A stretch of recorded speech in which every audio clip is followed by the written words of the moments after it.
is Melissa Morris, and I'm the Director of Simulation for the Dr. Pallavi Patel College of Healthcare Sciences. In anticipation of your upcoming simulation, we've created this orientation video to introduce you to the simulated environment at the Health Professions Annex. So let's go to the Annex. So here we are at the Annex. We are so proud to have so many disciplines housed within our college to be able to offer you an interprofessional learning experience. Interprofessional education is when students from two or more professions learn about, from, and with each other to enable effective collaboration and improve health outcomes.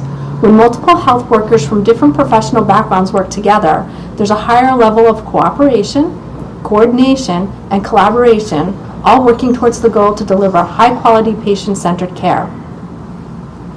Let's go. When you get to the end of the hallway, you'll take a left. Then make a right at the first hallway, which will bring you to classroom 141. Come on in.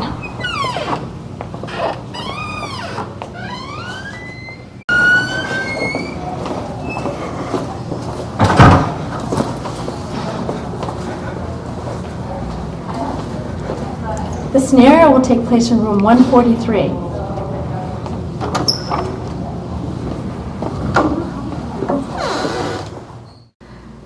The room is set up like an inpatient hospital room.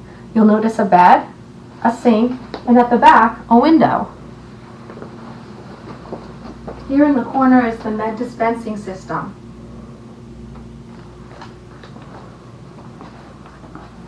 This is for the nurse to take medications out for the patient. Next to it, you have a sharps container next to the med dispensing machine. The big window here is for faculty to observe your participation.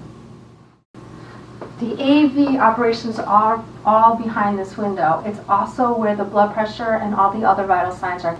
Here in this corner is the supply drawer unit. It has all the supplies that you'll need, such as elastic bandages, and nasal cannulas for oxygenation. There's other supplies within the drawers.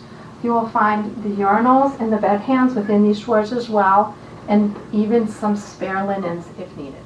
There won't be any actual finger sticking happening. You will just get a reading when it is needed. This is your monitor. This is where you'll find your vital signs, including your blood pressure and your temperature. You do have a full diagnostic set here, but there is a permanent blood pressure cuff if you use a mannequin. If not, you'll be using the vital signs here off of the monitor, including the blood pressure.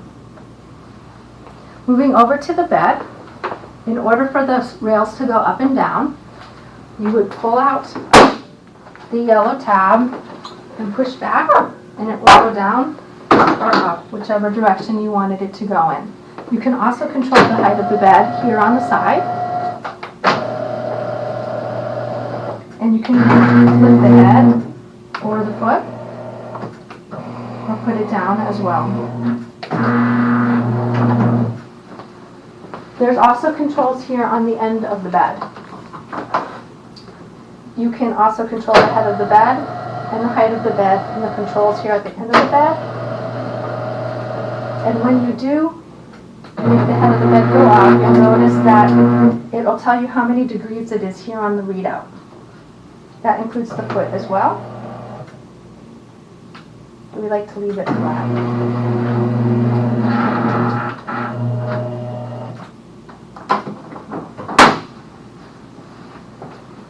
There's a simulated suction here in the room. It is live. If you wanted to use it, it would be set up by the nurse. There's also simulated oxygen, and there's air, again, for your oxygenation. There's always an IV pump on the edge of the bed as well. Next to the bed, you'll find the sink. There's also gloves for you to wear as well. The sink is live, and it works. And there's soap in the dispenser. There's also soap in our Purell hand sanitizer. You just push on it and you'll be able to sanitize your hands.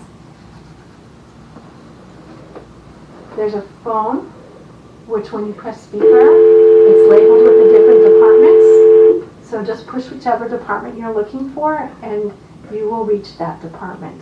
There's also an SBAR communication tool in case you have to notify someone via phone and give a report, which will guide you through report.